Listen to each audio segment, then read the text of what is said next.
and this is the best place to learn how. And by the end of today's lesson, Intro to Options, you will have a better understanding of option trading. And let's get straight to it. What's going on, everyone? Hope you guys are doing well. So today's topic is about introduction to options. So I'm going to give you a brief introduction about options trading in general. So the agenda for today is, first I'm going to go over financial instruments. Then I'm going to teach you about options, what are options, what they're all about, why we trade them. And then I'm going to jump briefly into the different characteristics of an option contract. So there are a lot of terms that you may or may not have heard in the world of options. So Wall Street likes to use certain terms, and the average investor getting into the market may get confused by these terms. So that's why I'm going to teach you the different characteristics of an option contract. And then I'm going to go a little bit deep and talk about the different types of options. Now you may be wondering that there are so many types of options. It's going to get confusing. Not at all. There are only two types of options, and I'll break them down pretty easily for you. And then lastly, all about why we trade options. All right, so this is the agenda for today. Now let's get started. Now, first is financial instruments. So what is an instrument, right? So in order to, let's say you want to play some music, you need a musical instrument, right? If you want to watch a movie, you need a television set, right? So what are we trying to do? So in order to do anything, you need a means to an end. You need some sort of medium to do that, right? So similarly, to transact in the financial markets, that is to participate in the markets, you need a financial instrument. It is nothing but a financial contract between two interested parties, okay? So every financial transaction, so let's say you go to a store, you want to buy something. There is a buyer, there is a seller, right? Same concept applies in the stock market as well. There is always going to be someone on the buy side. There is always going to be someone on the sell side. And a contract between those two parties is what we call as a financial instrument. Now, all financial instruments can be created, traded, modified, and settled. And just to summarize, I'm going to go over in detail in the next slide, but financial instruments is nothing but means to exchange money in the market. All right, so if you want to buy something, you got to give up some money. If you want to sell something, you got to give up something in return. Let's say it's a stock or a bond. Once you sell that, you get money in return. All right. And next slide here, I'm just going to classify the different types of financial instruments. So there are only two types of financial instruments. One is cash instrument, and another is derivative instrument. Now these two are actually fairly important concepts. So let's go over cash instruments first. Cash instruments are those that the markets value directly. So what do you mean by that? So stock is a common example for a cash instrument. Well, let's take Apple the stock, right? Now, let's say Apple is trading at $175 right now. Why is Apple valued at $175? Why is it not $150? Why is it not $250? Why is it not $300? Right? You may ask me that question. That's because the market values them, right? So Apple may have certain revenue coming in every quarter. They may have certain expenses, right? They may have a certain roadmap. They may have certain projections. The market is going to factor in all of these things, right? Based on how much money they're going to make, based on how much money they're going to burn, right? What's their growth rate like? How is the growth going to increase? Is the growth going to slow down? Various economic factors, maybe inflation, whatever, right? It's going to factor in all of these things, and it's going to give a valuation for Apple. So if market decides that Apple's valued at 175, it's because it's considering all these factors, all right? So cash instruments are those that the markets value directly. No one determines this except the market, all right? And the next is derivative instruments. So this is what we're here to learn today. So we want to learn about options, right? Now options comes under the category of derivative instruments. So what is a derivative instrument? They derive their value from movements of an underlying entity such as a stock or a bond or whatnot, right? So what do you mean by that? So when the stock goes up, right? Why do we say options are derivative instruments? Options derive their value from movement of the stock, okay? So for example, let's say I have Apple call option contracts. All right. So typically we buy a call option contract when we bet that the stock is going to go up. All right. So if Apple stock goes up, right, our call option contract is also going to go up because they are derivative instruments and they derive their value from movement of the stock. All right. So that's why we call those options as derivative instruments. They don't have any value of their own. They don't move up or down on their own, but they derive their value from movement of the underlying. The underlying in this case is a stock. All right. So those are the two types of financial instruments: cash instruments, which we like to call as stocks, and the market determines their value. And then there's derivative instruments, which derives their value from movement of the underlying in question. All right. So that's all for financial instruments. Now let's dive a little bit deeper into options. So what are options? Now, we already discussed that options are derivative instruments, right? They derive their value from something else, right? So, but what are options in general? So let's first look at the book definition. So options, it specifies a contract between two parties for a transaction on an asset at a set price within a specific date.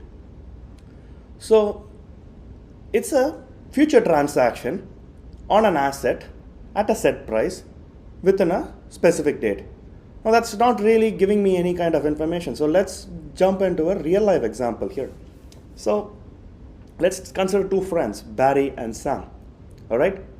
Now Sam is one of those guys that resells sneakers, right? So he wakes up every day in the morning. He goes to one of these websites like Nike and Adidas, Yeezy, or all those sneaker websites. When the sneaker drops, right, when something gets released, he uses his bots to scalp all of them. He just hogs all the inventory and then tries to resell them on StockX and other websites for a markup price. And he pockets the difference in profits. So that's his job.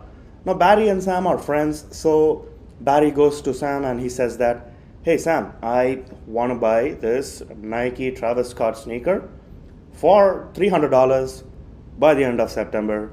I don't feel like I'll be able to get it myself, and I don't want to pay $2,000 for a sneaker. So do me a favor and sell one pair of sneaker for me for $300, right? Sam says that, sure buddy, you're my friend, I'll do that for you. Just give me $50 as a commission fee or something like that, right? Just as a friendly fee so that he has some kind of incentive to do it. So Barry gives $50 to Sam and Sam agrees into a contract with Barry. So Sam agrees to sell the sneaker for $300 by the end of September. So that's the deal that they have, right? Now, that's exactly what an option contract is. Now let's go over this definition again. An option is a contract between two parties. In this example here, Barry and Sam are the two parties for a future transaction on an asset. The asset in question here is this Nike Travis Scott sneaker, right? At a set price.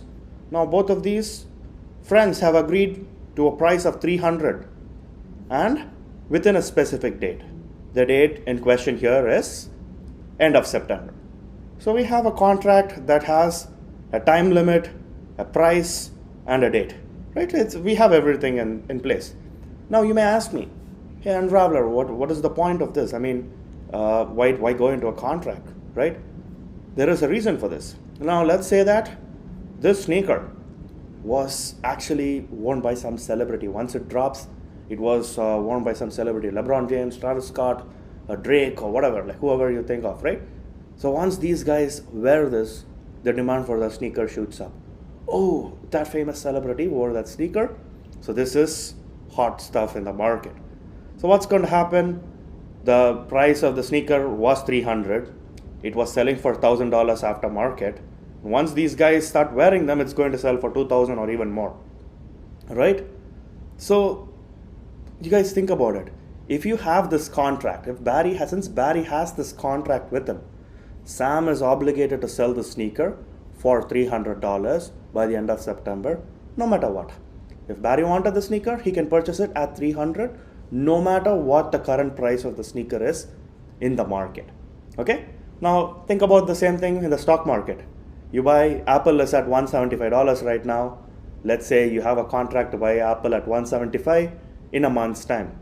Now Apple unveils a new iPhone or a new iPad and the demand is skyrocketing, right? So Apple stock rallies to 200, right? But since you have this contract to buy Apple at 175, you can still purchase Apple at 175 even though Apple stock price is at 200. Okay?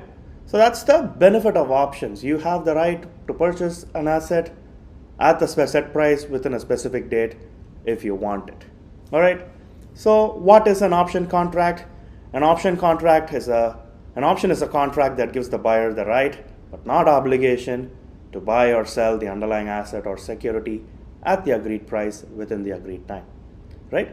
So there is, if you notice, I say that there is no obligation, which means that even though you have an option contract, it is called an option because it is an option and not an obligation. So Barry, 1 month from now, may come and say, hey, I don't like the Nike Travis Scotts anymore, I'm going to buy Yeezy sneakers, right? So Barry has the option to just back away and not buy that sneaker because it's just an option and not an obligation. All right? So that's on a high level, that's what options are. And now we're going to try to understand the different characteristics of an option contract. All right, so now we're going to talk about the different characteristics of an option contract. So first things first, let's talk about strike price. Now, all option contracts can be associated with a strike price, meaning every option contract has a strike price. So what is a strike price? The strike price is the price at which the option holder can either buy or sell the underlying security in question. So when we discuss the Nike sneaker example, right? The agreed price was $300, right? That is the price that Barry and Sam agreed on for the Nike Travis Scott sneaker. So that's what we call as a strike price. So if I go to the options chain, right? So which is on the right hand side, you can see this image. So on the left hand side, you have all the calls. On the right hand side, you have all the put options, right? In the middle, you can see the strike price. So whatever you see here, so 45, 46, 47, 48, 49, 50, all of this are strike prices. Okay? And next term is contract size. So contract size refers to the fixed unit of shares that each option contract holds. So in the options world, every contract, right, especially in the US option, I shouldn't say in the options world, in the US, one option contract equates to 100 shares. Meaning if you hold one contract of call options, let's say Apple $175 call option, you own that. You have the right to buy 100 shares of Apple at $175 per share, right? Because one contract holds 100 shares. Okay? Now, this is not the same in other markets. So this contract size is actually set by the options commission here. So in the US, it's the Chicago Board of Options Exchange. They set the standard lot size or contract size to 100. So one contract is equal to 100 shares in the US. But if you're trading from England or India, one contract size could be 75 shares or something else based on the country that you're trading in. So always check the country, what the standard lot size is. But if you're just trading the US markets, you don't have to worry because one contract is always 100 shares. And next is options premium. Now, options premium is the price you pay to purchase an option contract. Now, remember when I went over the sneaker example, I told you that Barry gave Sam $50, right, for him to agree to get into this deal, to get into this contract, right?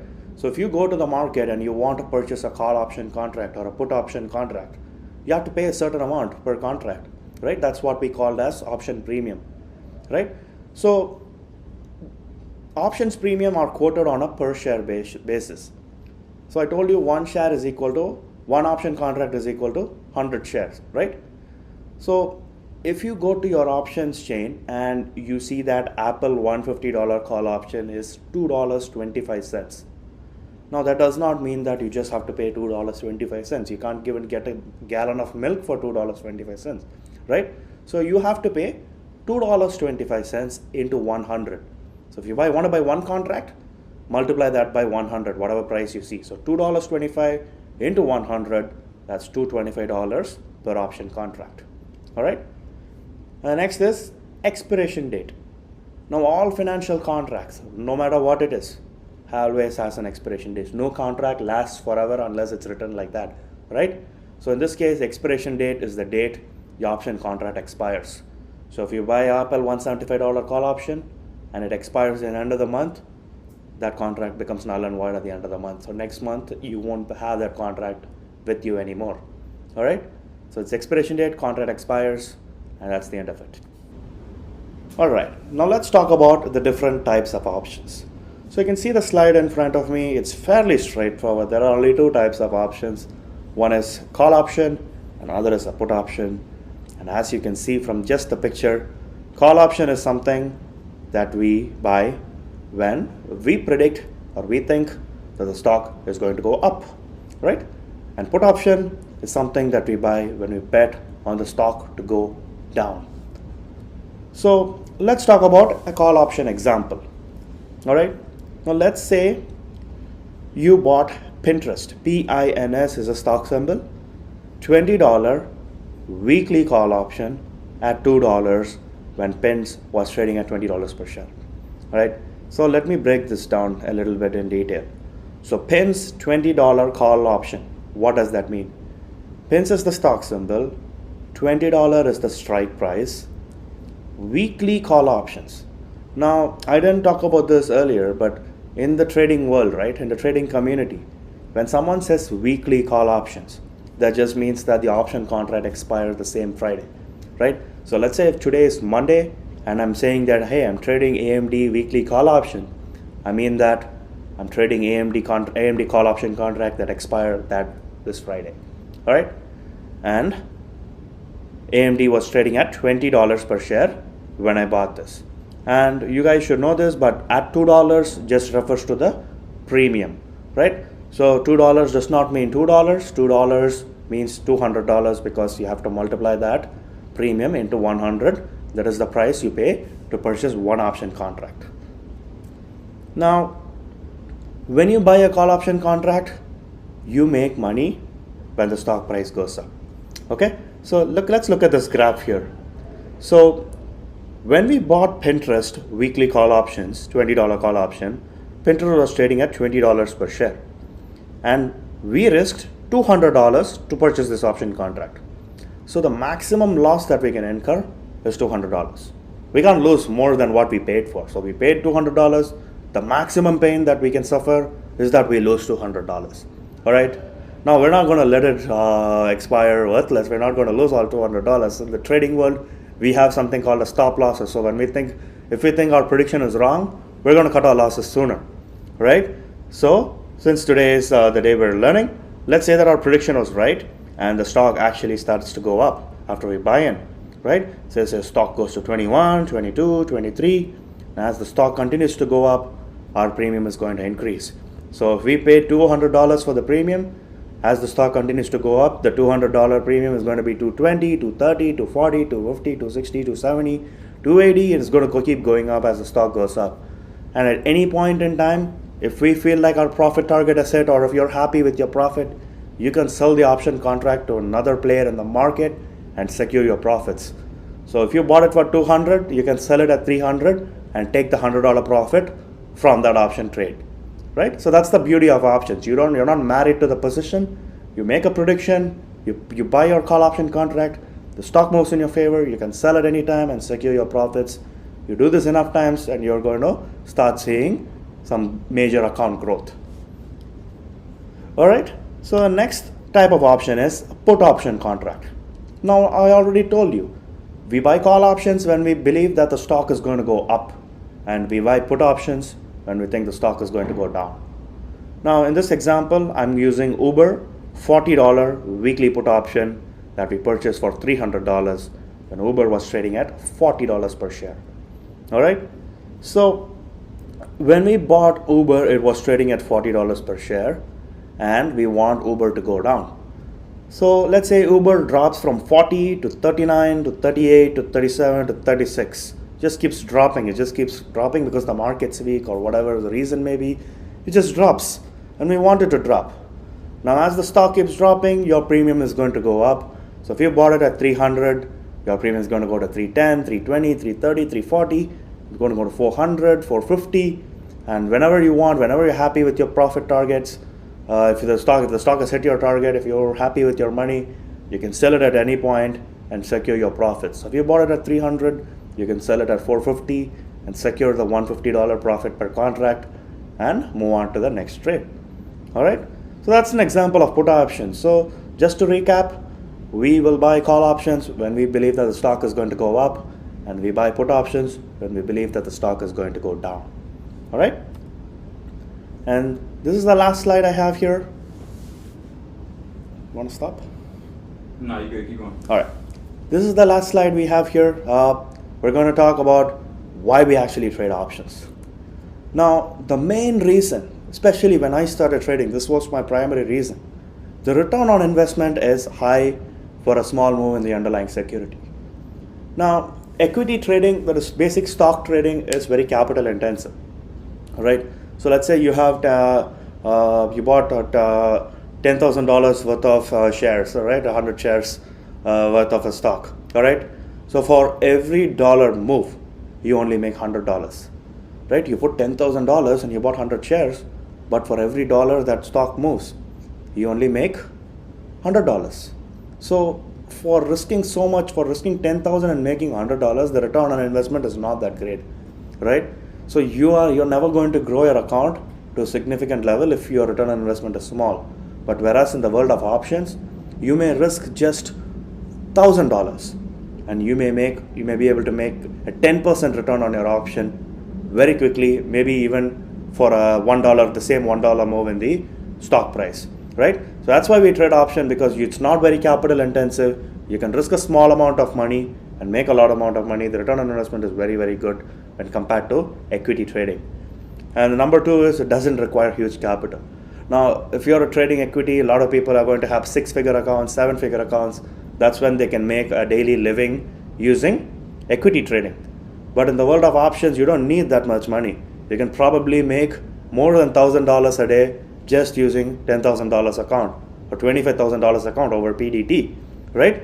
So it doesn't require huge capital. Anyone can do it. You just need to have the right kind of mindset, the technical strategy, and the risk management to be a successful options trader.